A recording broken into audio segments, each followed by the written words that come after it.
Everyone welcome back to my class. അപ്പൊ ഇന്നത്തെ ക്ലാസ്സിൽ നമ്മൾ നോക്കാനായിട്ട് പോകുന്ന ടോപ്പിക് സോഷ്യലൈസേഷൻ എന്ന് പറയുന്ന കോൺസെപ്റ്റിനെ കുറിച്ചിട്ടാണ്. അപ്പൊ നമുക്ക് ക്ലാസ്സിലൂടെ കിടക്കാം.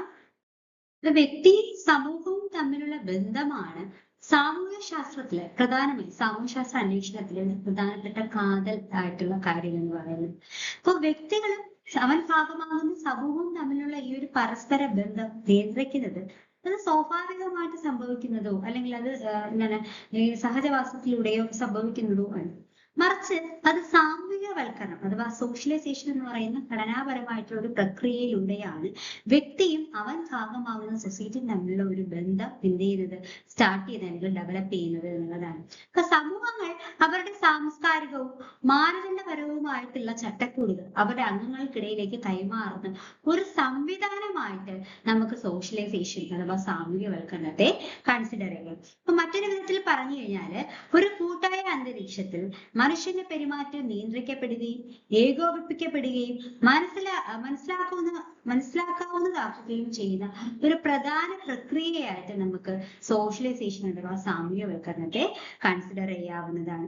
അപ്പൊ ഈ ഒരു പ്രക്രിയ എന്ന് പറയുന്നത് അല്ലെങ്കിൽ ഈ ഒരു പ്രോസസ് സോഷ്യലൈസേഷൻ എന്ന് പറയുന്ന ഈ ഒരു പ്രോസസ് വ്യക്തികൾ അതിജീവിക്കാൻ പഠിക്കുക മാത്രമല്ല ഈ ഒരു പ്രോസസ്സിലൂടെ സംഭവിക്കുന്നത് അവരുടെ വ്യക്തികളുടെ സാമൂഹ്യ ലോകത്തിൽ അർത്ഥവത്തായ പങ്കാളിത്തം നേടുകയും ചെയ്യുവാൻ അല്ലെങ്കിൽ അർത്ഥവത്തായിട്ടുള്ള ഒരു പങ്കാളിത്തം ഓരോ വ്യക്തികൾക്ക് ഡെവലപ്പ് ചെയ്തെടുക്കാൻ ഈ ഒരു പ്രോസസ്സ് വ്യക്തികളെ സഹായിക്കും. അതിൽ ഭാഷ, സംസ്കാരം, ധാർമ്മികത അതുപോലെ തന്നെ ഇതിനെല്ലാമാണ് ഇപ്പൊ നവജാത ശിശു സമൂഹത്തിലേക്ക് പ്രവേശിക്കുമ്പോൾ അല്ലെങ്കിൽ സമൂഹത്തിലേക്ക് വരുമ്പോഴത്തേക്കും അവന് ഭാഷ, സംസ്കാരം, അവന് ധാർമ്മികത ഇതൊക്കെ പറഞ്ഞു കൊടുക്കുന്നത് എങ്ങനെയാണ് പരിചയക്കാരിൽ നിന്നും അതുപോലെ തന്നെ സമപ്രായക്കാരിൽ നിന്നും സോഷ്യൽ ഇൻസ്റ്റിറ്റ്യൂഷൻസ് ഫാമിലി പോലുള്ള സോഷ്യൽ ഇൻസ്റ്റിറ്റ്യൂഷൻസിൽ നിന്നും ഭാഷ പോലുള്ള പ്രതീകാത്മക സംവിധാനങ്ങൾ ഇതിലൂടെയുള്ള ഇടപെടലുകളിലൂടെയാണ് ഒരു നവജാത ശിശു അവൻ ഭൂമിയിലോട്ട് വരുമ്പോഴത്തേക്കും അവൻ അവന്റെ സൊസൈറ്റിയെ കുറിച്ച് സൊസൈറ്റി നിലനിൽക്കുന്ന സംസ്കാരത്തെ കുറിച്ച് പഠിക്കുന്നു. അപ്പോ ഒരു കുട്ടി തന്റെ സമൂഹത്തിലെ പ്രത്യേക മാനദണ്ഡങ്ങൾക്കുള്ളിൽ എങ്ങനെ നിലനിൽക്കണമെന്നും എങ്ങനെ പ്രവർത്തിക്കണമെന്നും പഠിക്കുന്ന ഒരു പ്രോസസ്സിനെയാണ് അവിടെ എന്തെന്ന് പറയുന്നത് സോഷ്യലൈസേഷൻ എന്ന് പറയുന്നത്. സാമൂഹ്യവൽക്കരണം അതുകൊണ്ട് തന്നെ ഒരു സാംസ്കാരിക, വൈജ്ഞാനിക, വൈകാരിക, മാനദണ്ഡപരമായിട്ടുള്ള ഒരു ഏറ്റെടുക്കലായിട്ട് നമുക്ക് കൺസിഡർ ചെയ്യാം. സോ ഒരു ആയുസ് മുഴുവൻ ഒരു വ്യക്തി ജനിച്ച അവന്റെ ആ ഒരു എൻ്റെ ലൈഫ് മുഴുവൻ എന്ത് ചെയ്യുന്നു സോഷ്യലൈസേഷൻ എന്ന് പറയുന്ന ഈ പ്രോസസ്സ് വ്യാപിക്കുകയും വ്യക്തികളുടെ വ്യക്തിത്വങ്ങളെയും സാമൂഹിക വേഷങ്ങളെയും തുടർച്ചയായി രൂപപ്പെടുത്തുകയും ചെയ്യുന്നു നമുക്ക്. ഇത് സാമൂഹിക ഘടനയുടെ ഒരു ഉൽപ്പന്നവും അതുപോലെ ഒരു പ്രധാനപ്പെട്ട ഒരു നിർമ്മാതാവുമാണ് സോഷ്യലൈസേഷൻ എന്ന് പറയുന്നത്. കാരണം സൊസൈറ്റിയിലെ വ്യക്തികളെ എങ്ങനെ പെരുമാറണം എന്നൊക്കെ മനസ്സിലാക്കി കൊടുക്കുകയും അതിലൂടെ വ്യക്തികളെ സൊസൈറ്റിയെ കുറെ കൂടി ശക്തിപ്പെടുത്തുകയും പുനർനിർമ്മിക്കുകയൊക്കെ ചെയ്യുന്നത് ഈ സാമൂഹ്യവൽക്കരണം എന്ന് പറയുന്ന പ്രോസസ്സിലൂടെയാണ്.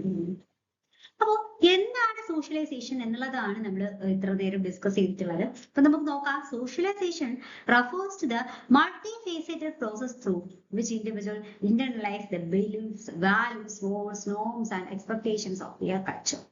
While the process starts in early childhood, it is neither fixed nor unidirectional. It adapts, renews and sometimes even contradicts itself in different phases of it functions as both a mechanism of continuity and a platform for change.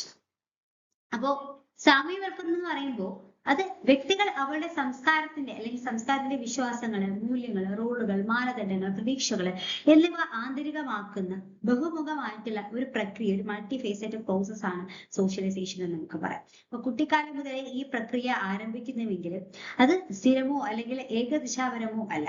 ജീവിതത്തിന്റെ വിവിധ ഘട്ടങ്ങളിൽ അത് പൊരുത്തപ്പെടുകയും പുതുക്കുകയും ചിലപ്പോൾ സ്വയം വിരുദ്ധമാവുകയും ചെയ്യുന്നു. ഇത് തുടർച്ചയുടെ ഒരു സംവിധാനമായി അതുപോലെ മാറ്റത്തിനുള്ള ഒരു വേദിയായിട്ട് പ്രവർത്തിക്കുന്ന ഒരു പ്രോസസ്സാണ് സാമൂഹ്യവൽക്കരണം എന്നൊക്കെ പറയുന്നത് കഴിയും. ഒരു കുഞ്ഞിനെ എന്ത് ചെയ്യാം, അവന്റെ സൊസൈറ്റിയുടെ ഭാഗമായി അവൻ എങ്ങനെ പെരുമാറണം, എങ്ങനെ ബിഹേവ് ചെയ്യണം എന്നൊക്കെ അവനെ പറഞ്ഞു കൊടുക്കുന്ന, അവന്റെ സൊസൈറ്റിയിൽ നിലനിൽക്കുന്ന സംസ്കാരങ്ങളെയും മാനദണ്ഡങ്ങളെയും പ്രക്രിയകളെയും കുറിച്ചെല്ലാം പറഞ്ഞു കൊടുക്കുന്ന ഒരു സാമൂഹിക പ്രക്രിയയാണ്, ഒരു ലേണിംഗ് പ്രോസസ് ആണ് സോഷ്യലൈസേഷൻ എന്ന് നമുക്ക് പറയാനായിട്ട് കഴിയും.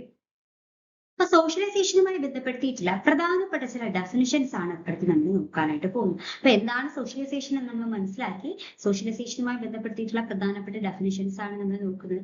അപ്പോൾ ഫസ്റ്റ് ഡെഫിനിഷൻ ആന്റണി ഗിഡന്റെ ഡെഫിനിഷൻ ആണ്. ആന്റണി ഗിഡൻ പറയുന്നതെന്ന് വെച്ച് കഴിഞ്ഞാല് he asserts that socialization is the transformation of a helpless infant into a self-aware, knowledgeable person who becomes adept in the cultural course of society. His focus lies on the functional and the cognitive transformation involved in becoming social. Antony ഗിഡന്റെ അഭിപ്രായത്തിൽ അദ്ദേഹം socialisation അഥവാ സാമൂഹ്യവൽക്കരണത്തെ കുറിച്ച് പറയുന്നത് ഒരു ശിശു അല്ലെങ്കിൽ ഒരു കുട്ടി ജനിക്കുമ്പോഴത്തേക്ക് അവൻ നിസ്സഹായനാണ്. അവൻ സോഷ്യലി ആൻഡ് കൾച്ചറലി ബ്ലാങ്ക് ആണ്, ഒന്നും അറിയില്ല, അവൻ നിസ്സഹായനാണ്. അത്തരത്തില് നിസ്സഹായനായിട്ടുള്ള ഒരു ശിശുവിനെ സമൂഹത്തിലെ സാംസ്കാരിക കോഡുകളിൽ അല്ലെങ്കിൽ കോഡുകളിലെ പ്രാവീണ്യമുള്ള സ്വയം അവബോധമുള്ള അറിവുള്ള ഒരു വ്യക്തിയാക്കി മാറ്റുന്ന ഒരു പ്രോസസ്സാണ് സോഷ്യലൈസേഷൻ എന്നാണ് ആന്റണി ഗിഡൻ പറയുന്നത്. അപ്പൊ എന്താണ് ആന്റണി ഗിഡന്റെ അഭിപ്രായത്തിൽ സമൂഹത്തിന്റെ സാംസ്കാരിക കോഡുകളിൽ പ്രാവീണ്യമുള്ള സ്വയം അവബോധമുള്ള അറിവുള്ള വ്യക്തിയാക്കി ഒരു നിസ്സഹായനായ ഒരു ശിശുവിനെ എത്തരത്തിൽ അറിവുള്ള വ്യക്തിയാക്കി മാറ്റുന്ന ഒരു പ്രോസസ്സാണ് സോഷ്യലൈസേഷൻ എന്നാണ് ആന്റണി ഗിഡൻ പറയുന്നത്. ഓക്കെ, നെക്സ്റ്റ് ഡെഫിനിഷൻ പീറ്റർ വേഴ്സ്ലിയുടെ ഡെഫിനിഷൻ ആണ്. അപ്പൊ പീറ്റർ വേഴ്സ്ലി പറയുന്നത് സോഷ്യലൈസേഷൻ എന്ന് പറഞ്ഞാൽ cultural transmission, a transgenerational mechanism ensuring the sustainability of societal practices and institutions. His definition reflects a more anthropological. പീറ്റർ വേഴ്സ്ലിയുടെ അഭിപ്രായത്തിൽ അദ്ദേഹം സാമൂഹ്യവൽക്കരണത്തെ അഥവാ സോഷ്യലൈസേഷനെ കുറിച്ച് പറയുന്നത് ഇങ്ങനെയാണ്. എന്ന് പറയുന്നത് സോഷ്യലൈസേഷൻ എന്ന് പറയുന്നത് എന്താണ്?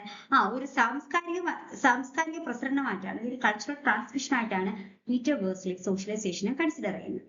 സോ സാമൂഹിക രീതികളുടെയും സ്ഥാപനങ്ങളുടെയും സുസ്ഥിരത ഉറപ്പാക്കുന്ന ഒരു തലമുറയിൽ നിന്ന് മറ്റൊരു തലമുറയിലേക്ക് ട്രാൻസ്മിറ്റ് ചെയ്യുന്ന ഒരു തലമുറാനന്തരം ഇങ്ങനെ ട്രാൻസ്മിറ്റ് ചെയ്യപ്പെടുന്ന ഒരു സംവിധാനമായിട്ടാണ് അദ്ദേഹം സോഷ്യലൈസേഷൻ കൺസിഡർ ചെയ്യുന്നത്. അപ്പോ പീറ്റർ വേഴ്സ്ലിയുടെ ഡെഫിനിഷൻസ് അദ്ദേഹത്തിന്റെ നിർവചനം കൂടുതൽ നരവംശാസ്ത്രപരമായിട്ടുള്ള ഒരു കാഴ്ചപ്പാടിനെ പ്രതിഫലിപ്പിക്കുന്നുണ്ടെന്ന് നമുക്ക് പറയാനായിട്ട് കഴിയും എന്നതാണ്. ഓക്കെ, അപ്പോ പീറ്റർ വേഴ്സ്ലിയുടെ അഭിപ്രായത്തിൽ സോഷ്യലൈസേഷൻ എന്ന് പറയുന്നത് ഒരു കൾച്ചറൽ ട്രാൻസ്മിഷൻ ആണ്. സോ ഇതിലൂടെ എന്താണ് ഇതിലൂടെ മെയിൻലി പറയുന്നതെന്ന് വെച്ച് കഴിഞ്ഞാല് സാമൂഹിക രീതികളുടെയും സ്ഥാപനങ്ങളുടെയും സുസ്ഥിരത ഉറപ്പാക്കുന്ന ഒരു തലമുറയിൽ നിന്ന് മറ്റൊരു തലമുറയിലേക്ക് അല്ലെങ്കിൽ തലമുറാനന്തരം മാറ്റപ്പെടുന്ന ഒരു സംവിധാനമായിട്ടാണ് സോഷ്യലൈസേഷൻ പീറ്റർ വേഴ്സ്ലി എന്ത് ചെയ്യുന്നത് വീക്ഷിക്കുന്നത്. മറ്റൊരു ഡെഫിനിഷൻ ടോണി ബിൽട്ടന്റെ ഡെഫിനിഷൻ ആണ്. ആരുടെയാണ്? ടോണി ബിൽട്ടൺ. അപ്പൊ ടോണി ബിൽട്ടന്റെ അഭിപ്രായത്തിൽ അദ്ദേഹം പറയുന്നത് he emphasized the dual nature of socialization. അദ്ദേഹം സാമൂഹ്യവൽക്കരണത്തിന്റെ ഡ്യുവൽ നാച്ചറിനെ കുറിച്ചാണ് മെയിൻലി എന്ത് ചെയ്യുന്നത് ഫോക്കസ് ചെയ്ത് പറയുന്നത്. സോ ഇതിലൂടെ ഈ acquiring cultural knowledge and learning social content, അതായത് അദ്ദേഹം പറയുന്നതെന്ന് വെച്ച് കഴിഞ്ഞാല് ടോണി ബിൽട്ടന്റെ അഭിപ്രായത്തിൽ സാമൂഹ്യവൽക്കരണത്തിന്റെ ഇരട്ട സ്വഭാവത്തെ അദ്ദേഹം മുന്നിൽ പറയുന്നു. അപ്പൊ സാംസ്കാരിക അറിവ് നേടലും സാമൂഹിക പെരുമാറ്റവുമാണ്, കൾച്ചറൽ നോളജും സോഷ്യൽ കണ്ടക്റ്റുമാണ് സാമൂഹികവൽക്കരണത്തിന്റെ അഥവാ സോഷ്യലൈസേഷന്റെ ഈ ഒരു സംഭവത്തിന്റെ ഏറ്റവും ബേസിക് ആയിട്ടുള്ള ഈ ഒരു ഡുവൽ നാച്ചർ എന്ന് പറയുന്നത്. അപ്പൊ സോഷ്യലൈസേഷന്റെ ഡുവൽ നാച്ചറിനെ കുറിച്ച് പറഞ്ഞ വ്യക്തിയാണ് ടോണി ബിൽട്ടൺ. അപ്പൊ അദ്ദേഹത്തിന്റെ അഭിപ്രായത്തിൽ അദ്ദേഹം പറയുന്ന സാമൂഹ്യവൽക്കരണത്തിന് രണ്ട് നാച്ചർ ഉണ്ട്. ഒന്ന് കൾച്ചറൽ നോളജ് ആണ്, രണ്ടാമത് സോഷ്യൽ കണ്ടക്ട് ആണ്.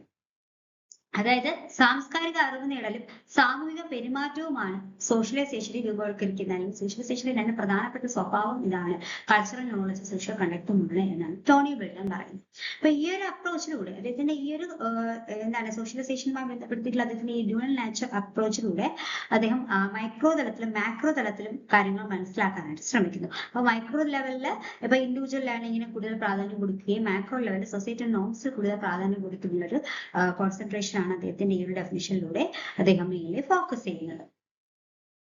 സോഷ്യലൈസേഷൻ എന്ന് പറയുന്നത് ഇപ്പൊ ഒരു യൂണിറ്ററി പ്രോസസ് അല്ല. അതെന്ന് വെച്ച് കഴിഞ്ഞാൽ ഒരു വ്യക്തികൾ ജനിച്ച് അവന്റെ വളർച്ചയിലൂടെ നീങ്ങണം, പിന്നെ ഒരു വ്യത്യസ്തമായിട്ടുള്ള സ്റ്റേജസിലൂടെ കടന്നു പോകും, വ്യത്യസ്തമായിട്ടുള്ള സാമൂഹിക സന്ദർഭങ്ങൾ അവൻ ഫേസ് ചെയ്യേണ്ടതായിട്ട് വരും. അപ്പൊ ഇതിനൊക്കെ അടിസ്ഥാനപ്പെടുത്തിയിട്ട് അവനിലെ സോഷ്യലൈസേഷൻ അഥവാ സാമൂഹ്യവൽക്കരണം നടക്കുന്നുണ്ട്. അപ്പോൾ സാമൂഹ്യവൽക്കരണത്തെ ഇതിന്റെയൊക്കെ അടിസ്ഥാനത്തിൽ നമുക്ക് പലതായിട്ട് ക്ലാസിഫൈ ചെയ്യാം. അപ്പോൾ നെക്സ്റ്റ് നമ്മൾ നോക്കുന്നത് ടൈപ്പ് ഓഫ് സോഷ്യലൈസേഷൻ എന്നതാണ്. അതിൽ first one primary socialisation. primary socialization is occur in early childhood and is usually centred within the family. അപ്പോൾ പ്രാഥമികമായിട്ടുള്ള സാമൂഹ്യവൽക്കരണം എന്ന് പറയുന്നത് ഇപ്പൊ നമ്മുടെ ഏർലി ചൈൽഡ്ഹുഡ് പീരീഡ്, നമ്മളെ ഒരു കുട്ടി ജനിച്ച് ആ ഒരു പീരീഡിലൊക്കെ അവന്റെ ആ ഒരു ഏർലി ചൈൽഡ്ഹുഡ് പീരീഡിൽ സംഭവിക്കുന്ന സാമൂഹ്യവൽക്കരണമാണ് നമ്മുടെ പ്രൈമറി സോഷ്യലൈസേഷൻ എന്ന് വേണ്ടി പറയുന്നത്. ഇത് മെയിൻലി കൺസിഡർ അല്ലെങ്കിൽ കണ്ടക്ട് ചെയ്യപ്പെടുന്നത് അവനവന്റെ വീടുകളിൽ അല്ലെങ്കിൽ അവന്റെ കുടുംബങ്ങളിൽ നിന്നുമാണ് ഈ പ്രാഥമികമായിട്ടുള്ള സാമൂഹ്യവൽക്കരണം എന്ത് ചെയ്യുന്നത് ഓരോ വ്യക്തികൾക്ക് ലഭിക്കുന്നത്. അപ്പോൾ ഇന്ന് വെച്ച് കഴിഞ്ഞാല് ഇപ്പോ പ്രാഥമിക സാമൂഹ്യവൽക്കരണം കുട്ടിക്കാലത്താണ് സംഭവിക്കുന്നത്, ഏർലി ചൈൽഡ്ഹുഡ് പീരീഡിലാണ് സംഭവിക്കുന്നത്. സാധാരണ ഈ കുടുംബത്തിനുള്ളിൽ കേന്ദ്രീകരിച്ചിരിക്കുന്ന ഒരു ടൈപ്പ് ഓഫ് സോഷ്യലൈസേഷൻ ആണ് പ്രൈമറി സോഷ്യലൈസേഷൻ എന്ന് പറയാം.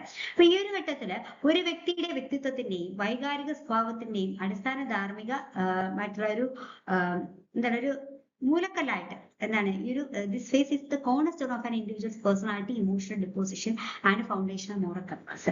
ഓക്കെ, അപ്പൊ ഈ ഒരു ഫേസ് എന്ന് പറഞ്ഞ ഈ പ്രൈമറി സോഷ്യലൈസേഷൻ ഏതൊരു വ്യക്തിക്കും പ്രാഥമികമായിട്ടുള്ള ഒരു സാമൂഹ്യവൽക്കരണം അവന്റെ വീടുകളിൽ നിന്ന് അവന്റെ ഫാമിലിയിൽ നിന്ന് ലഭിക്കുന്നു. അതിനുശേഷമാണ് അവൻ എന്താണ് മറ്റ് സോഷ്യലൈസേഷൻ മറ്റ് തരത്തിലുള്ള സാമൂഹ്യവൽക്കരണം അവന് ലഭ്യമാകുന്നത്.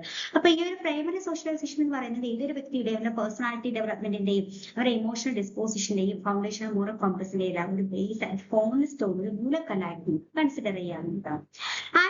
Norwegian sociologist Ivar Fons aptly described primary socialization as the internalization of fundamental culture and ideas of society at a stage when the child has limited cognitive understanding of the world.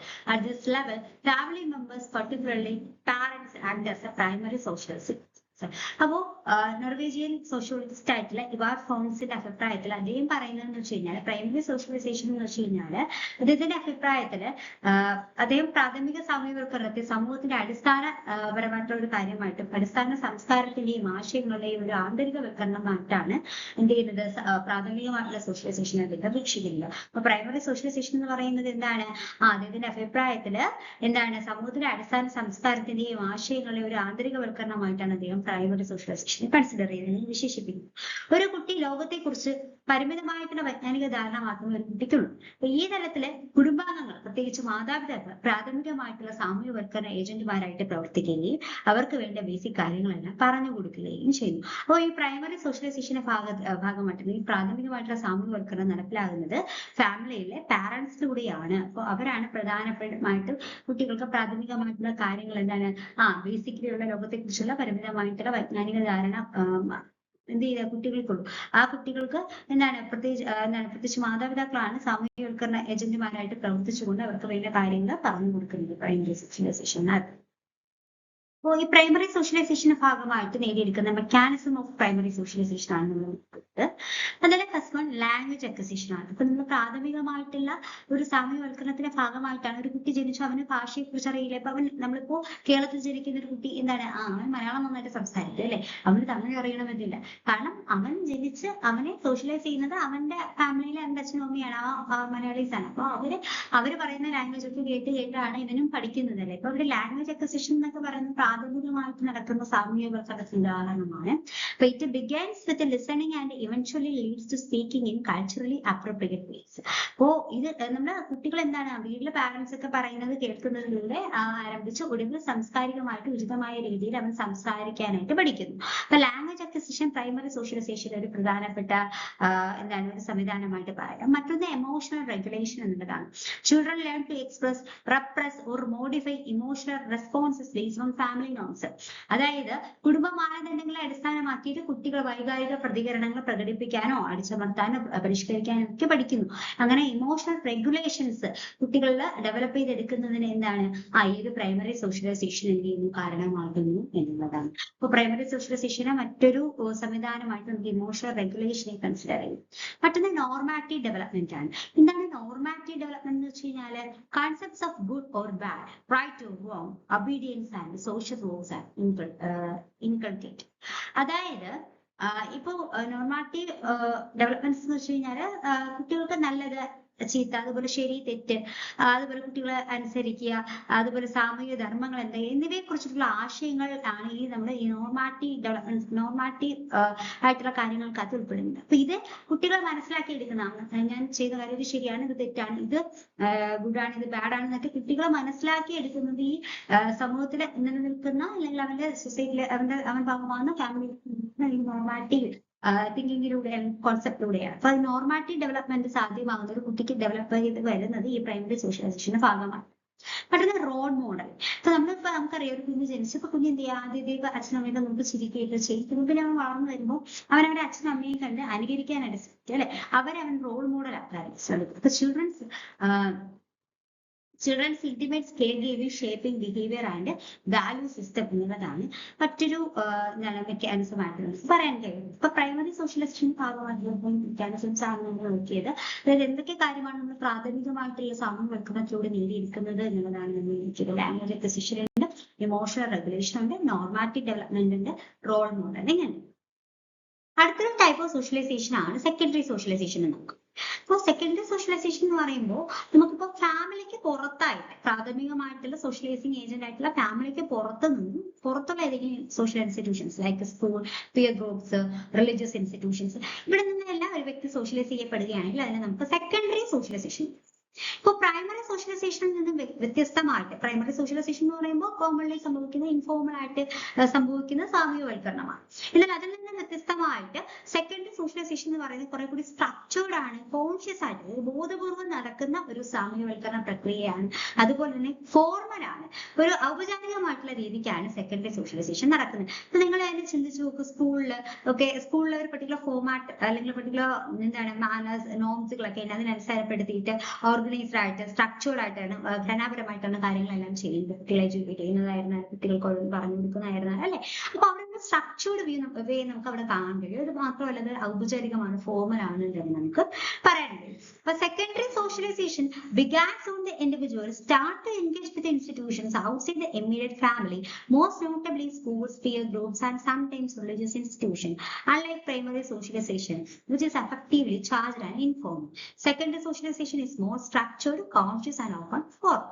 Okay, so Franz contrasts this with the earlier phase by highlighting that secondary socialization promotes acquisition of knowledge and conscious learning, facilitating critical reflection and engagement with the diverse social roles എന്നുള്ളതാണ്. അപ്പോൾ ഇതിലൂടെ പറയുന്നതെന്ന് വെച്ച് കഴിഞ്ഞാല്, അപ്പൊ ദ്വിതീയ സാമൂഹ്യവൽക്കരണം അഥവാ secondary socialisation എന്ന് പറയുന്നത് അറിവ് സമ്പാദനത്തെയും ബോധപൂർവമായിട്ടുള്ള ഒരു പഠനത്തെയും പ്രോത്സാഹിപ്പിക്കുന്നുവെന്നും വിമർശനാത്മക പ്രതിഫലനത്തിൽ വൈവിധ്യമാർന്ന സാമൂഹ്യ വേഷങ്ങളുമായിട്ടുള്ള ഇടപെടലിൽ ഇത് സഹായമാകുന്നുവെന്നും എടുത്തു കാണിച്ചുകൊണ്ട് ഫ്രോൺസ് എന്ന വ്യക്തി എന്ത് ചെയ്യുന്നുണ്ട്, ഈ ഒരു സെക്കൻഡറി സോഷ്യലൈസേഷനെ പ്രൈമറി സോഷ്യലൈസേഷനുമായി തമ്മിൽ താരതമ്യപ്പെടുത്തിക്കൊണ്ട് ഇതേപോലെ എക്സ്പ്ലെയിൻ ചെയ്യും. Franz contrasts this with the earlier phase by highlighting that secondary socialization promotes acquisition of knowledge and conscious learning എന്നുള്ളതാണ്. അതോടൊപ്പം തന്നെ it's facilitating critical reflection and engagement with diverse social. ഇപ്പൊ secondary സോഷ്യലൈസേഷന്റെ പ്രധാനപ്പെട്ട സവിശേഷതകളാണ് നമ്മൾ നോക്കുന്നത്. First one conscious learning. എന്താണ്, ഇത് ബോധപൂർവം സംഭവിക്കുന്ന ഒരു കാര്യമാണ് അല്ലെ. പ്രാഥമിക സാമൂഹ്യവൽക്കരണത്തേക്കാൾ കൂടുതൽ ദ്വിതീയ സാമൂഹ്യവൽക്കരണം എന്ന് പറയുന്നത് അത് വളരെ ബോധപൂർവം നടക്കുന്ന കാര്യമാണ്. കോൺഷ്യസ് ലേണിംഗ് ആണ്, നമ്മൾ ഓൾറെഡി പറഞ്ഞ കാര്യമാണ്. Schooling involves deliberate instructions in values like punctuality, respect for authority, merit and disciplines അല്ലെ. അപ്പൊ നമ്മള് സ്കൂളിൽ വിദ്യാഭ്യാസം നൽകുന്നത് എന്താണ്, സമയനിഷ്ഠയുടെ അടിസ്ഥാനത്തിൽ.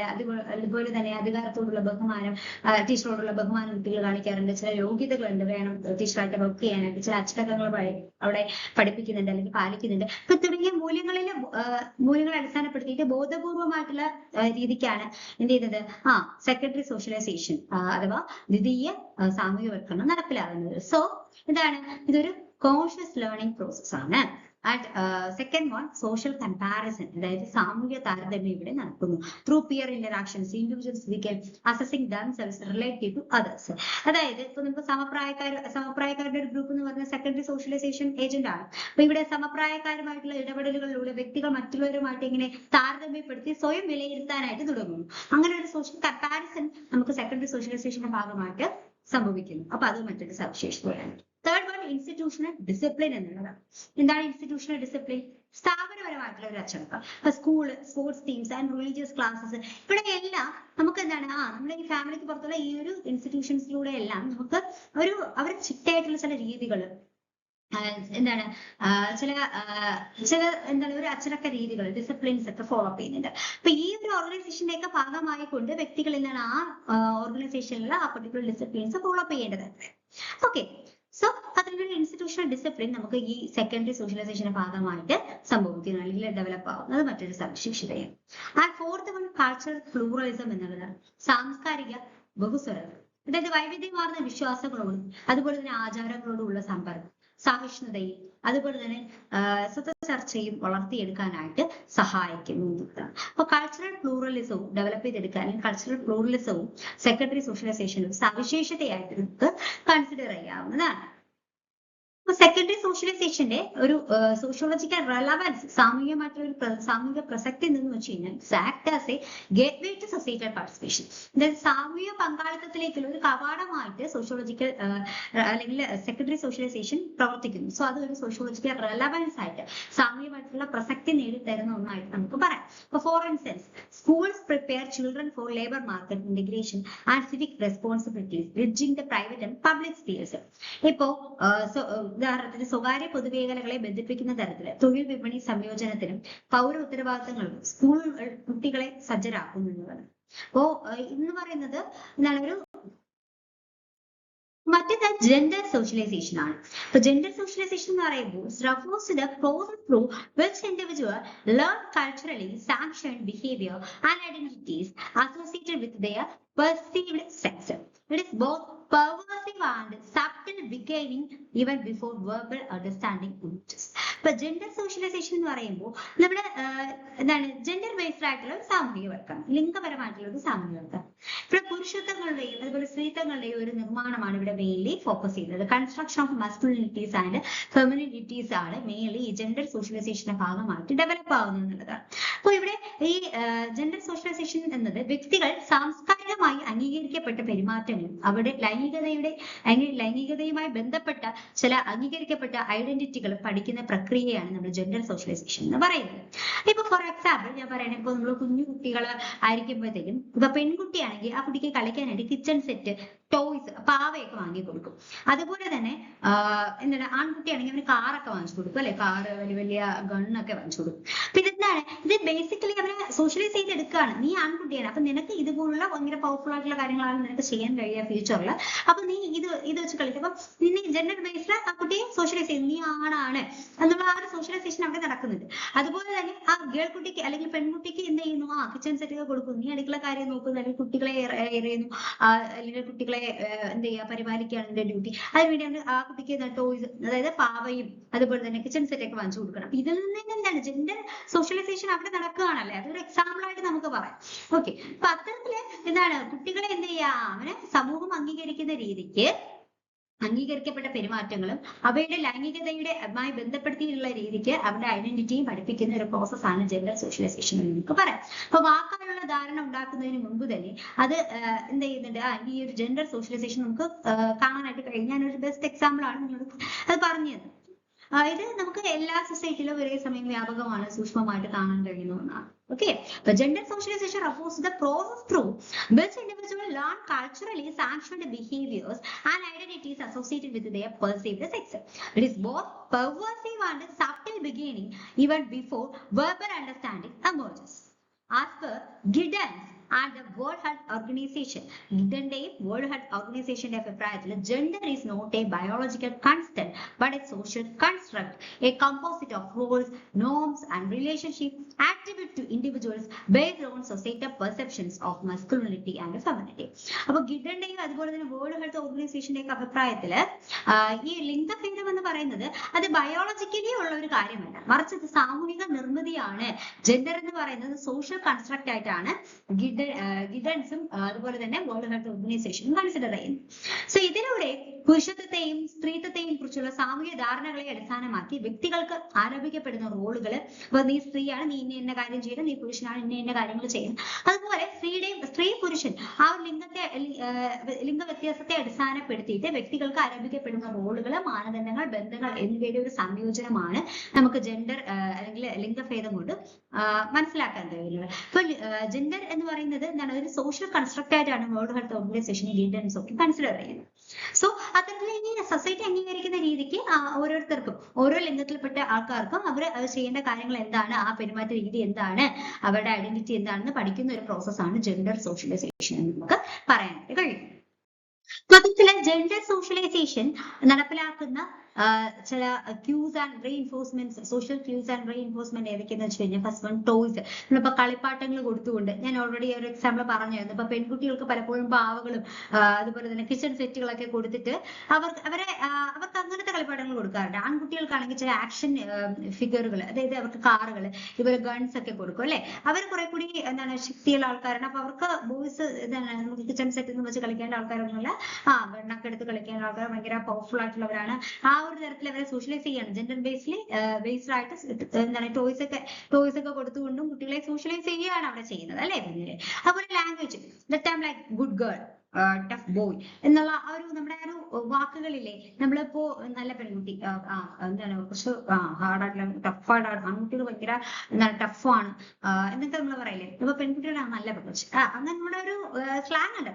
ആ ഒരു ലാംഗ്വേജ് ഒക്കെ എന്താണ് കുട്ടികളെ എന്താണ് അവിടെ ജെൻഡർ ബേസ്ഡ് എന്താണ് സോഷ്യലൈസ് ചെയ്യുന്നതാണ് ഇതൊക്കെ. അതുപോലെ മീഡിയ, അപ്പൊ cartoon, advertisements and book heavily stereotypes gender roles അല്ലെ. അപ്പൊ പെൺകുട്ടികളെ മാത്രം ഫോക്കസ് ചെയ്തുകൊണ്ട് അവരെ ആ ഒരു ജെൻഡറിനെ സ്റ്റീരിയോടൈപ്പ് ചെയ്തുകൊണ്ടുള്ള കഥാപാത്രങ്ങള് കാർട്ടൂൺസിലായിരുന്നു, അഡ്വർടൈസ്മെന്റ്സിലായിരുന്നു, ചില ബുക്സിലൊക്കെ നമുക്ക് കാണാനായിട്ട് വരും. അപ്പൊ ഈ മീഡിയത്തിലൂടെയൊക്കെ എന്താണ് പെൺകുട്ടികളെ ആൺകുട്ടികളെ അവരുടെ ജെൻഡർ ബേസിൽ എന്ത് ചെയ്യുക, അവരെ സ്റ്റീരിയോടൈപ്പ് ചെയ്യുന്ന അല്ലെങ്കിൽ അവരുടെ റോളുകൾ പറഞ്ഞു കൊടുക്കുന്ന എന്താണ് മീഡിയാസ് ഉണ്ട്. സോ ഇതിലൂടെ എല്ലാം അവർ എന്ത് ചെയ്യപ്പെടുന്നുണ്ട്, ജെൻഡർ സോഷ്യലൈസ് ചെയ്യപ്പെടുന്നത്, ജെൻഡർ ബേസിൽ സോഷ്യലൈസ് ചെയ്യപ്പെടുന്നത്. അപ്പോൾ അതിന്റെ പാരന്റിംഗ് സ്റ്റൈൽ പറയാം. Daughters may be encouraged to be nurturing, son to be assertive. അപ്പൊ നമുക്ക് നമ്മളെന്നെ പാരന്റ്സ് തന്നെ, നീ പെൺകുട്ടിയാണ്, നീ അധികം സംസാരിക്കാൻ, നീ ഇങ്ങനെ ഉച്ചത്തിൽ സംസാരിക്കാൻ പാടില്ല, ഇങ്ങനെയൊക്കെ നമ്മളെ തന്നെ എങ്ങനെ എന്ത് ചെയ്യാം, നമ്മളെ വീട്ടിൽ നമ്മളെ അമ്മയൊക്കെ നമ്മളോട് പറയാറില്ലേ അല്ലെ. നമുക്ക് നമ്മളവിടെ എന്താണ് നമ്മളെ ജെൻഡർ ബേസിൽ സോഷ്യലൈസ് ചെയ്യുന്നതാണ് കേട്ടോ.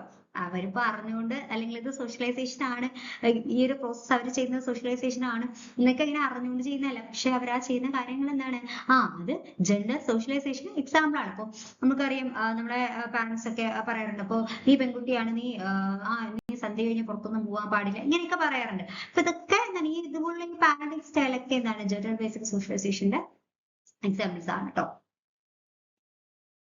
ജെൻഡർ ബേസ്ഡ് ആയിട്ടുള്ള ഒരു ഐഡന്റിറ്റി, ആ ലിംഗഭേദത്തെ കുറിച്ചിട്ടുള്ള ഒരു ധാരണയിൽ കുറെ മാറ്റങ്ങൾ വന്നിട്ടുണ്ട് ഇപ്പോഴത്തെ മോഡേൺ വേൾഡിൽ. അതായത് ഇപ്പോ നമുക്കറിയാം എന്താണ് ഒരു ട്രാൻസ്ജെൻഡേഴ്സ് എന്ന് പറയുന്ന വിഭാഗക്കാർ കൂടി വന്നിട്ടുണ്ട്.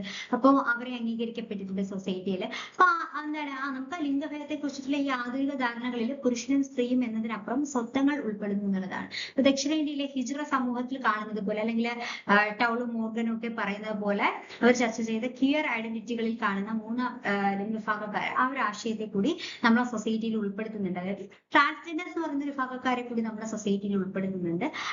അവർക്കും എന്താണ് ഉൾക്കൊള്ളിച്ചുകൊണ്ടുള്ള ഈ ലിംഗ സാമൂഹ്യവൽക്കരണ മാതൃകകളിലേക്കുള്ള ഒരു നീക്കത്തെ നമുക്ക് എന്താണ് ഈ ഒരു കാറ്റഗറിക്കാർ, അതായത് സ്ത്രീ പുരുഷൻ എന്ന് കൂടാണ്ട് തന്നെ ട്രാൻസ്ജെൻഡേഴ്സ് എന്ന് പറഞ്ഞ വിഭാഗക്കാരും ഈ ഒരു ലിംഗ സാമൂഹ്യവൽക്കരണം അല്ലെങ്കിൽ ട്രാൻസ്ജെൻഡർ അല്ലെങ്കിൽ ജെൻഡർ ബേസ്ഡ് സോഷ്യലൈസേഷന്റെ മാതൃകയിലേക്കുള്ള ഒരു നീക്കത്തെ ഈ ഒരു കാറ്റഗറൈസേഷനെ പ്രതിഫലിപ്പിക്കുന്നു അല്ലെങ്കിൽ പ്രതിഫലിക്കുന്നു എന്ന് നമുക്ക് പറയാം. അപ്പൊ ഈ ഒരു മാറ്റം എന്ന് പറയുന്നത് പരമ്പരാഗതമായിട്ടുള്ള നമ്മൾ ആ ഒരു ജെൻഡർ കോൺസെപ്റ്റ്, ആ ഒരു ബൈനറിയെ തടസ്സപ്പെടുത്തുകയും ലിംഗസ്വത്വത്തെ കുറിച്ച് കൂടുതൽ സുഗമവും വ്യക്തി കേന്ദ്രീകൃതവുമായിട്ടുള്ള ധാരണയെ മനസ്സിലാക്കി തരുന്നതുമാണ്.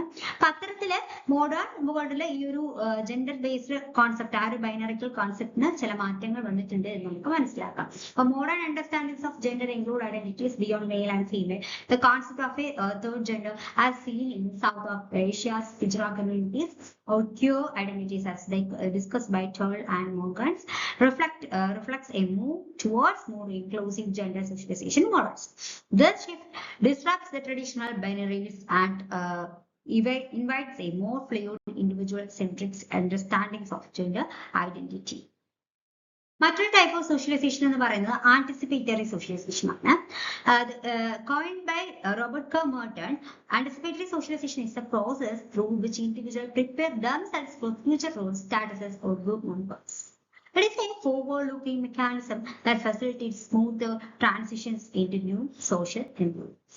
ആന്റിസിപ്പേറ്ററി സോഷ്യലൈസേഷൻ എന്ന് പറയുമ്പോൾ ഇപ്പോ റോബർട്ട് കെ മേർട്ടൺ ആവിഷ്കരിച്ച ആന്റിസിപ്പേറ്ററി സോഷ്യലൈസേഷൻ എന്ന ആ ഒരു ആശയത്തിന്റെ അടിസ്ഥാനത്തിൽ പറയുകയാണെങ്കിൽ ഇതെന്ന് വെച്ച് കഴിഞ്ഞാൽ വ്യക്തികൾ ഭാവിയിലെ റോളുകൾ അല്ലെങ്കിൽ ഭാവിയിൽ അവർ പ്രസന്റ് ചെയ്യുന്ന റോളുകൾ അല്ലെങ്കിൽ സ്റ്റാറ്റസുകൾ അല്ലെങ്കിൽ ഗ്രൂപ്പ് അംഗത്വങ്ങൾക്ക് അനുസൃതമായിട്ട് ഇവർ സ്വയം തയ്യാറെടുക്കുന്ന പ്രക്രിയയാണ് നമ്മൾ ആന്റിസിപ്പേറ്ററി സോഷ്യലൈസേഷൻ എന്ന് പറയുന്നത്. അപ്പൊ ഫോർ എക്സാമ്പിൾ ഒരു കുട്ടിക്ക് എന്താണ് ഇപ്പൊ ഒരു മിലിറ്ററി ഓഫീസർ ആകാനാണ് ആഗ്രഹം. അപ്പൊ അവൻ എന്താണ് കുഞ്ഞിലെ അവൻ അതിന് അതിന് വേണ്ടിയിട്ട് ട്രെയിൻ ചെയ്യും അല്ലെ, അതായത് മസിൽസ് ഒക്കെ വരുത്തിക്കാൻ വേണ്ടിയിട്ടൊക്കെ അവൻ ഭയങ്കര ഹാർഡ് വർക്കിംഗ് ഒക്കെ ചെയ്യാറുണ്ട്. അതിന് അവന് ഫ്യൂച്ചറിൽ അവൻ മിലിറ്ററി ഓഫീസർ ആവണം. അപ്പൊ അതിന് വേണ്ടിയിട്ട് അവൻ ആ ചിട്ടായിട്ടുള്ള ജീവിത രീതി ഫോളോ അപ്പ് ചെയ്യുകയും അവൻ അതിന് വേണ്ടി ഹാർഡ് വർക്ക് ചെയ്യുകയും ചെയ്യുന്നു. അപ്പൊ ഇതെന്ന് പറയുന്നത് ആന്റിസിപ്പേറ്ററി സോഷ്യലൈസേഷൻ എക്സാമ്പിൾ ആണ്. അതായത് ഫ്യൂച്ചറിൽ അവൻ ആ ഒരു റോള് വഹിക്കണം, ആ ഒരു മിലിറ്ററി ഓഫീസർ എന്ന് പറയുന്ന ഒരു സ്റ്റാറ്റസിലോട്ട് എത്തണം, അവൻ ആ ഒരു റോള് വഹിക്കണം. അതിന് വേണ്ടിയിട്ട് അവൻ ഓൾറെഡി എന്ത് ചെയ്യുന്നു, പ്രിപ്പയർ ചെയ്യുകയാണ് സ്വന്തമായിട്ട്. ആ ഒരു രീതിയാണ് നമ്മൾ ആന്റിസിപ്പേറ്ററി സോഷ്യലൈസേഷൻ എന്ന് പറയുന്നത്. നമ്മൾ ഫ്യൂച്ചറിൽ എന്താവണം അതിന് വേണ്ടിയിട്ട് നമ്മൾ മുൻകൂട്ടി എന്ത് ചെയ്യുക, പ്രിപ്പയർ ചെയ്യുന്ന ഒരു പ്രോസസ്സിനെയാണ് നമ്മൾ ആന്റിസിപ്പേറ്ററി സോഷ്യലൈസേഷൻ എന്ന് വിളിക്കുന്നത്. ഓക്കെ അല്ലേ? ഓക്കെ. അപ്പോൾ എന്താണ്, വ്യക്തികൾ ഭാവിയിലെ റോളുകൾ അല്ലെങ്കിൽ സ്റ്റാറ്റസുകൾ അല്ലെങ്കിൽ ഗ്രൂപ്പ് അംഗങ്ങൾക്ക് വേണ്ടിയിട്ട് സ്വയം തയ്യാറെടുക്കുന്ന ഒരു പ്രോസസ്സാണ്, ഒരു പ്രക്രിയയാണ് നമുക്ക് ആന്റിസിപ്പേറ്ററി സോഷ്യലൈസേഷൻ എന്ന് പറയുന്നത്. പുതിയ സാമൂഹിക ചുറ്റുപാടുകളിലേക്കുള്ള സുഗമമായ പരിവർത്തനങ്ങൾക്ക് സൗകര്യമൊരുക്കുന്ന ഒരു ഭാവിയിലേക്കുള്ള സംവിധാനമായിട്ട് ഈ ആന്റിസിപ്പേറ്ററി സോഷ്യലൈസേഷൻ കൺസിഡർ ചെയ്യുന്നു. അപ്പൊ അതിന്റെ ഒരു ഉദാഹരണമായിട്ട് നമുക്ക് പല കാര്യങ്ങളും ഞാൻ എക്സാമ്പിൾ ആയിട്ട് മിലിറ്ററി ഓഫീസർ ആകാൻ വേണ്ടി ഒരു കുട്ടി ട്രെയിൻ ചെയ്യുന്നത് മുന്നേ അത് എന്താണ് ഈ ആന്റിസിപ്പേറ്ററി സോഷ്യലൈസേഷൻ എക്സാമ്പിൾ ആയിട്ട് പറയാം എന്ന് ഞാൻ പറഞ്ഞിരുന്നു.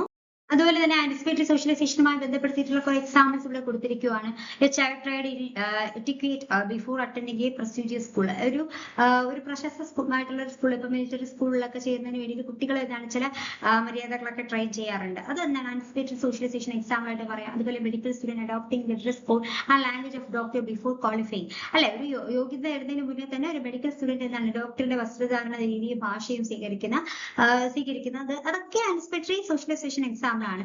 അതുപോലെ തന്നെ bride to be receiving advice on marital roles and domestic expectations. അതുപോലെ തന്നെ വിവാഹ ജീവിതത്തിലെ റോളുകളെയും ഗാർഹിക പ്രതീക്ഷകളെയും കുറിച്ചിട്ട് ഉപദേശം സ്വീകരിക്കുന്ന ഒരു ബ്രൈഡ്, അതൊക്കെ എന്താണ് ആന്റിസിപ്പേറ്ററി സോഷ്യലൈസേഷൻ എക്സാമ്പിൾ ആയിട്ട് പറയാം. അപ്പൊ anticipatory socialisation reflects society's tendency to preconditions individuals to internalise the values and behaviours of aspirational. It mitigates cultural shock and eases identity transition. അപ്പോ ആന്റിസിപ്പേറ്ററി സോഷ്യലൈസേഷൻ എന്ന് പറയുന്നത് വ്യക്തികളെ മുൻകൂട്ടി എന്ത് ചെയ്യുക, വ്യവസ്ഥ ചെയ്യുന്ന സമൂഹത്തിലെ പ്രവണതയാണ് നമ്മൾ ഈ ആന്റിസിപ്പേറ്ററി സോഷ്യലൈസേഷൻ എന്നതുകൊണ്ട് ഉദ്ദേശിക്കുന്നത്. ഇവിടെ എന്താണ് സാംസ്കാരികമായിട്ടുള്ള ഒരു ആഘാതം ലഘൂകരിക്കുകയും സ്വയം എന്താണ് മുൻകൂട്ടി പ്രിപ്പയർ ചെയ്യുക, അതിലൂടെ എന്താണ് പരിവർത്തനം ഉണ്ടാകുമ്പോൾ അവർക്ക് ആ ഒരു സ്റ്റേജിലോട്ട് എത്തുമ്പോഴത്തേക്കും അവരുടെ ലൈഫിൽ ഒരു ട്രാൻസ്മിഷൻ ഉണ്ടാകുന്ന സമയത്ത് അവർക്ക് കുറെ കൂടി ഈസി ആക്കാനായിട്ട്, അല്ലെങ്കിൽ ഇപ്പോൾ നമുക്കറിയാം ഒരു കുട്ടി എന്താണ് ഒരു എക്സാമ്പിൾ പറഞ്ഞതായിരുന്നു ഞാൻ നേരത്തെ, മിലിറ്ററി ഓഫീസർ ആകാൻ വേണ്ടിയിട്ട് ട്രെയിൻ ചെയ്യുവാണ്. അവൻ ആ ഒരു സ്റ്റേജിൽ എത്തുമ്പോൾ, അവന് ജോലിയൊക്കെ നേടേണ്ട ആ ഒരു സ്റ്റേജിൽ എത്തുമ്പോൾ ഇവൻ ഇപ്പോഴേ ട്രെയിൻ ചെയ്ത് വരുമ്പോഴത്തേക്ക് അവനത് ആ ഒരു ജോലി ഈസിലി എന്ത് ചെയ്യാൻ പറ്റും, ആക്സസ് ചെയ്യാനായിട്ട് പറ്റും അല്ലെ. അവനതിന് സഹായിക്കും ഈ ഒരു ട്രെയിനിങ് എന്ന് പറയുന്നത്. സോ അത്തരത്തില് എന്താണ് മുൻകൂട്ടി വ്യക്തികളെ എന്ത് ചെയ്യുക, അവന്റെ റോളുകൾ അല്ലെങ്കിൽ സ്റ്റാറ്റസുകൾ അല്ലെങ്കിൽ ഗ്രൂപ്പ് അംഗത്വങ്ങൾക്കായിട്ട് സ്വയം അവൻ മുൻകൂട്ടി തയ്യാറെടുക്കുന്ന ആ ഒരു പ്രോസസ്സിനെയാണ് നമ്മൾ ആന്റിസിപ്പേറ്ററി സോഷ്യലൈസേഷൻ എന്ന് പറയുന്നത്. ഇതൊരു pre conditions tendency to pre condition individuals to internalise the values and behaviour of aspirational goals എന്നുള്ളതാണ്. മറ്റൊരു ടൈപ്പ് ഓഫ് സോഷ്യലൈസേഷൻ എന്ന് പറയുന്നത് റീസോഷ്യലൈസേഷൻ ആണ്. Breaking and remarking the self എന്നുള്ളതാണ് റീസോഷ്യലൈസേഷന്റെ മെയിൻ. ഇവിടെ എന്ന് വെച്ച് കഴിഞ്ഞാല് ഇവിടെ നിലവിലുള്ള സ്വഭാവ രീതികൾ, ഇപ്പൊ ഒരു വ്യക്തി സോഷ്യലൈസ് ചെയ്ത് വരുവാണ്, അവൻ കാണുന്ന സൊസൈറ്റിക്ക് അനുസരിച്ച് അവൻ സോഷ്യലൈസ് ചെയ്തു. അപ്പൊ അവന്റെ നിലവിലെ സ്വഭാവ രീതി ധർമ്മങ്ങളും ഒക്കെ ഒരു സ്വഭാവ രീതി ധർമ്മം ഒക്കെയാണ് അവൻ ഫോളോ അപ്പ് ചെയ്യുന്നത്. എന്നാൽ മാറുന്ന സാഹചര്യങ്ങൾക്കനുസരിച്ച് അവന്റെ നിലവിലെ സ്വഭാവ രീതി ധർമ്മവും ഒക്കെ ഉപേക്ഷിച്ച് പുതിയവ സ്വീകരിക്കേണ്ടതായിട്ട് വരും. അപ്പൊ അവന്റെ ഓൾറെഡി ഉള്ള അവന്റെ ധർമ്മവും അവന്റെ സ്വഭാവ രീതിയും ഒക്കെ ബ്രേക്ക് ചെയ്ത് അവൻ പുതിയ രീതിക്ക് റിമാർക്ക് ചെയ്ത് പുതിയ കാര്യങ്ങൾ അവൻ എന്ത് ചെയ്യുക, അക്സെപ്റ്റ് ചെയ്ത് പുനർനിർമ്മിക്കേണ്ടതായിട്ട് വരും. ഓക്കെ, ആ ഒരു പ്രോസസ്സിനെയാണ് നമ്മൾ റീസോഷ്യലൈസേഷൻ എന്ന് പറയുന്നത്. ഇപ്പൊ ഉദാഹരണത്തിന് മൈഗ്രേഷൻ, ഇംപ്രിസൺമെന്റ്, അതുപോലെ തന്നെ എന്തെങ്കിലും മിലിറ്ററി ഗ്രൂപ്പിൽ ജോയിൻ ആവുക, ഇവിടെയൊക്കെ നമ്മൾ ഓൾറെഡി നമ്മൾ ചില ധർമ്മങ്ങളും ചില സ്വഭാവ രീതിയും ഫോളോ അപ്പ് ചെയ്യും. എന്നാൽ ഈ ഒരു മൈഗ്രേഷൻ കുടിയേറ്റുണ്ടാകുന്ന സമയത്ത് നമുക്ക് പെട്ടെന്ന് എന്തെങ്കിലും നാച്ചുറൽ ക്ലാമിറ്റീസ് ഒക്കെ ഉണ്ടാകുന്ന കുടിയേറി പാർക്കും ആൾക്കാർ. അപ്പോൾ അങ്ങനെ സംഭവിക്കുമ്പോൾ അവർ ഓൾറെഡി ഉണ്ടായിരുന്ന ധർമ്മവും അവന്റെ സ്വഭാവ രീതിയൊക്കെ ഉപേക്ഷിച്ചാണ് മറ്റൊരു സാഹചര്യത്തിലേക്ക് അവൻ കുടിയേറി പാർക്കുന്നത്, അവൻ പുനർനിർമ്മിക്കപ്പെടുന്നത്. അതുപോലെ തന്നെ എന്താണ് ഒരു മിലിറ്ററി പോസ്റ്റിലൊക്കെ നമ്മൾ ജോയിൻ ചെയ്യുമ്പോൾ നമ്മൾ ഓൾറെഡി ഉണ്ടായിരുന്ന നമ്മുടെ സ്വഭാവ രീതി ധർമ്മങ്ങളൊക്കെ മാറ്റി ആ ഒരു മിലിറ്ററി ഗ്രൂപ്പിന്റെ അനുയോജ്യമാകുന്ന തരത്തിലായിരിക്കും നമ്മൾ പിന്നീട് സോഷ്യലൈസ് ചെയ്യപ്പെടുന്നത്. ഓക്കെ, ആ ഒരു പ്രോസസ്സിനെയാണ് നമ്മൾ ഈ റീസോഷ്യലൈസേഷൻ എന്ന് പറയുന്നത്. Resocialization is a radical process of unlearning established behaviors and roles to adopt new ones. which often occurs in response to significant life changes such as migration, imprisonment, or joining the military. Erving Goffman explored this in his analysis of total institution. He explained settings like mental asylums, where every aspect of life is regulated. Within these institutions, individuals are stripped of their prior identities and are systematically reprogrammed to fit institution norms. അല്ലെ? So individuals എന്ത് ചെയ്യപ്പെടുന്നു? Strip ചെയ്യുന്നു for their prior identities and are systematically reprogrammed to fit institution norms. ആ ഒരു ഇൻസ്റ്റിറ്റ്യൂഷനിലെ നോംസിനനുസരിച്ചിട്ട് എന്ത് ചെയ്യുക? ആൾക്കാർ എന്ത് ചെയ്യുക? ആ ഒരു ഇൻസ്റ്റിറ്റ്യൂഷൻ നോംസിനനുസരിച്ചിട്ട് സിസ്റ്റമാറ്റിക്കലി റീപ്രോഗ്രാം ചെയ്തിട്ടുള്ള ആ ഒരു ഇൻസ്റ്റിറ്റ്യൂഷൻ നോംസിനനുസരിച്ചിട്ട് ആൾക്കാർ അറേഞ്ച് ചെയ്യപ്പെടുന്നു. അവർ അതിന് ഒത്തുചേർന്ന് പോകുന്നു. അപ്പൊ സിംപ്ലി റീസോഷ്യലൈസേഷൻ എന്ന് പറയുന്നത് മെയിൻലി എന്താണ്? ഓൾറെഡി നമുക്ക് ഉണ്ടായിരുന്ന നമ്മുടെ സ്വഭാവ രീതികൾ, ധർമ്മങ്ങളൊക്കെ ഉപേക്ഷിച്ച് നമ്മൾ പുതിയൊരു കാര്യങ്ങളെ അതിനെ ബ്രേക്ക് ചെയ്ത് പുതിയൊരു കാര്യം നമ്മൾ പുനർനിർമ്മിക്കുന്ന ആ ഒരു രീതിയിൽ നമ്മൾ എന്തെന്ന് പറയുന്നത് റീസോഷ്യലൈസേഷൻ എന്ന് പറയുന്നത്.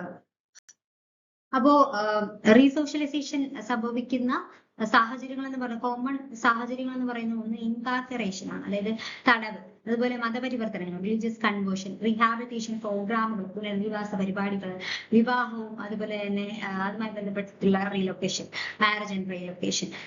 അതും എന്താണ്, ഇത്തരം സാഹചര്യങ്ങളൊക്കെ പൊതുവായിട്ട് എന്താണ് ഒരു റീസോഷ്യലൈസേഷൻ പുനഃസമൂഹീകരണം നടക്കുന്ന സാഹചര്യമാണ്. അപ്പൊ റീസോഷ്യലൈസേഷൻ is psychologically demanding and frequently marked by resistance, emotional conflict, and eventual adjustment. It symbolizes identity reconstructions and human capacity for behavioral flexibility. അപ്പോൾ റീസോഷ്യലൈസേഷൻ എന്ന് പറയുന്നത് മാനസികമായിട്ട് എന്താണ് psychologically demanding the frequency marked by resistance, emotional conflict and emotional adjustment. അപ്പോൾ നമുക്ക് ഓരോ സാഹചര്യങ്ങളുമായിട്ട് adjust ചെയ്ത് പോകാനായിട്ട് നമുക്ക് സൈക്കോളജിക്കലി മാനസികപരമായിട്ട് ഒരു വ്യക്തികൾക്ക് ആവശ്യമായിട്ടുള്ള ഒന്നാണ് റീസോഷ്യലൈസേഷൻ എന്ന് പറയുന്നത്. ഒരു symbolises identity construction and human capacity for behavioural flexibility. ഇപ്പോൾ വ്യക്തിത്വ പുനർനിർമ്മാണത്തെയും പെരുമാറ്റ വഴക്കത്തിലുള്ള മനുഷ്യന്റെ ശേഷിയെയും എന്ത് ചെയ്യുക എന്താണ് വ്യക്തിത്വ പുനർനിർമ്മാണത്തെയും അതുപോലെ മനുഷ്യന്റെ പെരുമാറ്റ വഴക്കത്തിലുള്ള മനുഷ്യന്റെ ശേഷിയെ ഒരു പ്രതീകപ്പെടുത്താനായിട്ട് ഈ റീസോഷ്യലൈസേഷൻ കഴിഞ്ഞു എന്ന് നമുക്ക് പറയാം. മറ്റൊരു ടൈപ്പ് ഓഫ് സോഷ്യലൈസേഷൻ എന്ന് പറയുന്നത് അഡൾട്ട് സോഷ്യലൈസേഷൻ ആണ്. അപ്പൊ നമ്മുടെ ഈ സാമൂഹ്യവൽക്കരണം എന്ന് പറയുന്നത് അതിങ്ങനെ നമ്മളിപ്പോ ജനിക്കുമ്പോൾ അല്ലെങ്കിൽ ഏർലി ചൈൽഡ്ഹുഡ് തുടങ്ങി അതങ്ങനെ അവസാനിക്കില്ല. നമ്മുടെ എൻ്റെ ലൈഫിലൂടെ നിങ്ങളിതിങ്ങനെ കണ്ടിന്യൂ ചെയ്ത് പോവുകയാണ് അല്ലെ. അപ്പൊ നമ്മളിങ്ങനെ എന്താണ് ഓരോ റോളിലേക്ക് നമ്മുടെ വളർച്ചയിൽ ഓരോ ഘട്ടം എത്തുമ്പോഴും ഓരോ വ്യത്യസ്തമായിട്ടുള്ള റോളുകളിലേക്ക് വ്യക്തികൾ എന്ത് ചെയ്യുന്നു കടന്നു പോകുന്നു. ഇപ്പൊ ജീവിത പങ്കാളി, ഇതുപോലെ നമ്മളൊരു പാർട്ട്ണറായിട്ട് മാറാം, രക്ഷിതാക്കളായിട്ട് മാറാം, ജീവനക്കാരൻ അല്ലെങ്കിൽ ഏതെങ്കിലും ഒരു ജോലി ചെയ്ത് റിട്ടയർ ചെയ്തിട്ടുള്ള ആൾ എന്നിങ്ങനെ ജീവിതത്തിലെ പരിണമിക്കുന്ന റോളുകളിലൂടെ നമ്മൾ കടന്നു പോകുമ്പോൾ നമ്മൾ ആ ഒരു സ്റ്റേജസിലൂടെ നമ്മളിങ്ങനെ മുതിർന്ന വ്യക്തികളായി നമ്മളിങ്ങനെ ഓരോ സ്റ്റേജിലൂടെ കടന്നു പോകുമ്പോൾ നമ്മൾ അവിടെ എന്ത് ചെയ്യപ്പെടുന്നു? സോഷ്യലൈസ് ചെയ്യപ്പെടുന്നു. നമ്മുടെ സോഷ്യലൈസേഷൻ എന്ന് പറയുന്ന പ്രോസസ്സ് അവിടെ തുടരുക തന്നെ ചെയ്യുന്നു. ഇപ്പൊ യുവാക്കളിൽ സ്വത്വം ഉറച്ചു നിൽക്കുന്ന എന്ന ധാരണയെ ഇത് വെല്ലുവിളിക്കുന്ന, അല്ലെങ്കിൽ ഇപ്പോ യങ്ങർ ഏജിൽ മാത്രമാണ് സോഷ്യലൈസേഷൻ നടക്കുന്നത് എന്നുള്ള ഒരു സ്വത്വത്തെ വെല്ലുവിളിക്കുന്ന ഒരു ടൈപ്പ് ഓഫ് സോഷ്യലൈസേഷൻ ആണ് ഈ അഡൾട്ട് സോഷ്യലൈസേഷൻ എന്ന് നമുക്ക് പറയാം. Rather it reveal identity as a negotiated and evolving phenomenon. അപ്പൊ ഈ അഡൾട്ട് സോഷ്യലൈസേഷൻ എന്ന് പറയുന്നത് നമ്മുടെ ഐഡന്റിറ്റിയെ കുറിച്ച് ചർച്ച ചെയ്ത് പരിണമിക്കുന്ന ഒരു പ്രതിഭാസമായിട്ട് വെളിപ്പെടുത്തുന്ന ഒരു അല്ലെങ്കിൽ ഒരു ഇവോൾവിംഗ് ഫിനോമിനൻ ആയിട്ട് നമുക്ക് മനസ്സിലാക്കാൻ കഴിയുന്ന ഒരു ടൈപ്പ് ഓഫ് സോഷ്യലൈസേഷൻ ആണ് അഡൾട്ട് സോഷ്യലൈസേഷൻ. അപ്പൊ അക്കോർഡിംഗ് ടു മോർട്ടിമർ ആൻഡ് സിമറിന്റെ അഭിപ്രായത്തിൽ while older generations once held substantial authority in transitional societies, modern dynamics show an intergenerational reciprocity where even the elderly are socialized through their interactions with the youth and digital cultures. അപ്പോ Mortimer and സൈമണിന്റെ അഭിപ്രായത്തില് അവർ പറയുന്നതെന്ന് വെച്ച് കഴിഞ്ഞാല് ഇപ്പോ അവർ പറയുന്നതിനനുസരിച്ച് ഈ പരമ്പരാഗത സമൂഹങ്ങളിൽ പഴയ തലമുറകൾ ഒരു കാലത്ത് ഗണ്യമായ ഒരു അധികാരം വഹിച്ചിരുന്നുവെങ്കിൽ ആധുനിക ചലനാത്മകത തലമുറകൾക്കിടയിലുള്ള പരസ്പര ബന്ധം കാണിക്കുന്നു. അവിടെ പ്രായമായവർ പോലും യുവാക്കളുമായി ഡിജിറ്റൽ സംസ്കാരങ്ങളുമായി ഇടപെടുന്നതിലൂടെ സാമൂഹ്യവൽക്കരിക്കപ്പെടുന്നു എന്നാണ് പറയുന്നത്. ഇപ്പോൾ നമ്മുടെ ഈ ട്രഡീഷണൽ സൊസൈറ്റിയിലൊക്കെ നമ്മൾ പ്രായമായവർക്ക് ഇപ്പോൾ മോഡേൺ വേൾഡിലുള്ള കാര്യങ്ങൾ അല്ലെങ്കിൽ മോഡേൺ ടെക്നോളജിയെ കുറിച്ചൊന്നും അറിയണമെന്നില്ല.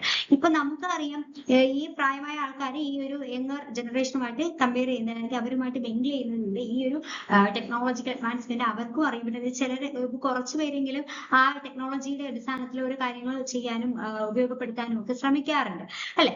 അപ്പോൾ ഈ അഡൾട്ട് സോഷ്യലൈസേഷൻ എന്ന് പറയുമ്പോൾ മുതിർന്ന ഒരു ഏജിൽ നമുക്ക് സംഭവിക്കുന്ന സാമൂഹ്യവൽക്കരണമാണ് നമ്മൾ അഡൾട്ട് സോഷ്യലൈസേഷൻ എന്ന് പറയുന്നത്. അപ്പോൾ ഈ യങ്ങർ ഏജിൽ മാത്രമല്ല ഈ സോഷ്യലൈസേഷൻ നടക്കുന്നത്. നമ്മളിപ്പോ ഓരോ ലൈഫിലെ ഓരോ സ്റ്റേജിലൊക്കെ എത്തുമ്പോഴും നമ്മളിപ്പോ ഓരോ പാർട്ണറായിട്ട് മാറുമ്പോഴും നമ്മൾ പാരന്റ് ആയിട്ട് മാറുമ്പോഴും നമ്മളൊരു എംപ്ലോയി ആയിട്ട് മാറുമ്പോൾ നമ്മളിപ്പോ റിട്ടയർ ആയിരിക്കുമ്പോൾ പോലും നമ്മളിലെ ഇങ്ങനെ സോഷ്യലൈസേഷൻ എന്ന് പറയുന്ന ഒരു പ്രോസസ് ഇങ്ങനെ കണ്ടിന്യൂസ് ആയിട്ട് ഇങ്ങനെ നടന്നുകൊണ്ടേ ഇരിക്കുന്നു എന്നുള്ളതാണ്. അപ്പൊ അഡൾട്ട് സോഷ്യലൈസേഷന്റെ പ്രധാനപ്പെട്ട ഏജന്റുകൾ എങ്ങനെയൊക്കെയാണ് അഡൾട്ട് സോഷ്യലൈസേഷൻ സാധ്യമാകുന്നത്? അതിന്റെ പ്രധാനപ്പെട്ട ഏജന്റുകൾ എന്ന് പറയുന്നത് വർക്ക് പ്ലേസ്, ഇപ്പൊ ലേണിംഗ്, പ്രൊഫഷണലിസം, ടീം വർക്ക്, ഇതൊക്കെ നമുക്ക് അഡൾട്ട് സോഷ്യലൈസേഷന്റെ ഭാഗമാണ്. ജോലി സ്ഥലത്ത് നമ്മളിപ്പോ ഒരു പ്രൊഫഷനെ കുറിച്ച് കൂടുതൽ പഠിക്കുന്നത്, ടീം വർക്കുകൾ ചെയ്യുന്നത്, ഇതെല്ലാം അഡൾട്ട് സോഷ്യലൈസേഷന്റെ ഭാഗമാണ്. അതുപോലെ സോഷ്യൽ നെറ്റ്വർക്ക്സ് അല്ലെ, അതും അഡൾട്ട് സോഷ്യലൈസേഷന്റെ ഭാഗമാണ്. പിന്നെ സീനിയർ സിറ്റിസൺസ് ഫോറംസുകൾ, മുതിർന്ന പൗരന്മാർക്ക് വേണ്ടിയിട്ടുള്ള forums, religious and recreational institutions, മതപരവും വിനോദപരവുമായിട്ടുള്ള സ്ഥാപനങ്ങൾ, ഇതെല്ലാം എന്താണ് അഡൾട്ട് സോഷ്യലൈസേഷന്റെ പ്രധാനപ്പെട്ട agent. Adult socialization underscores the lifelong adaptability of human being and the constant interplay between individual need and societal expectation. മുതിർന്നവരുടെ സാമൂഹ്യവൽക്കരണം അല്ലെങ്കിൽ അഡൾട്ട് സോഷ്യലൈസേഷൻ എന്ന് പറയുന്നത് മനുഷ്യരുടെ ആജീവനാന്ത പൊരുത്തപ്പെടലിനെയും അതുപോലെ വ്യക്തിഗത ആവശ്യങ്ങളും സാമൂഹ്യ പ്രതീക്ഷകളും തമ്മിലുള്ള നിരന്തരമായ ഇടപെടലിനെയും അടിവരയിടുന്നതാണ് എന്നൊക്കെ പറയാൻ കഴിയും. ഓക്കെ, അപ്പൊ നമ്മൾ ഇന്നത്തെ ക്ലാസ്സിൽ ഡിസ്കസ് ചെയ്തിട്ടുള്ളത് എന്താണ് സോഷ്യലൈസേഷൻ, സോഷ്യലൈസേഷനുമായി ബന്ധപ്പെടുത്തിയിട്ടുള്ള പ്രധാനപ്പെട്ട ഡെഫിനിഷൻ, അതുപോലെ തന്നെ ടൈപ്പ് ഓഫ് സോഷ്യലൈസേഷനുമാണ് നമ്മൾ ഇന്നത്തെ ക്ലാസ്സിൽ ഡിസ്കസ് ചെയ്തിട്ടുള്ളത്. ഓക്കെ, അതായത് നമ്മൾ primary socialisation, secondary socialisation, gender socialisation, adult socialisation, anticipatory socialisation എന്നിവയുള്ള നിരവധി ടൈപ്പ് ഓഫ് സോഷ്യലൈസേഷനെ കുറിച്ചിട്ടെല്ലാം നമ്മൾ ഇന്നത്തെ ക്ലാസ്സിൽ ഡിസ്കസ് ചെയ്തിട്ടുണ്ട്. ഈ സോഷ്യലൈസേഷനുമായി ബന്ധപ്പെടുത്തിയിട്ടുള്ള പ്രധാനപ്പെട്ട ഏജന്റ് ഓഫ് സോഷ്യലൈസേഷൻസും അതുപോലെ തിയററ്റിക്കൽ കോൺസെപ്റ്റ്, സോഷ്യലൈസേഷൻ എന്ന് പറയുന്ന കോൺസെപ്റ്റുമായി ബന്ധപ്പെടുത്തിയിട്ടുള്ള തിയററ്റിക്കൽ കോൺസെപ്റ്റുകളും കൂടി നമുക്ക് പഠിക്കേണ്ടതായിട്ടുണ്ട്. അത് നമുക്ക് അടുത്ത ക്ലാസ്സിൽ ഡിസ്കസ് ചെയ്യാം. അപ്പൊ ഇത്രയും കാര്യങ്ങൾ നന്നായിട്ട് പഠിക്കാം. മറ്റൊരു സെക്ഷനിൽ നമുക്ക് വീണ്ടും കാണാം. Okay, then thank you all.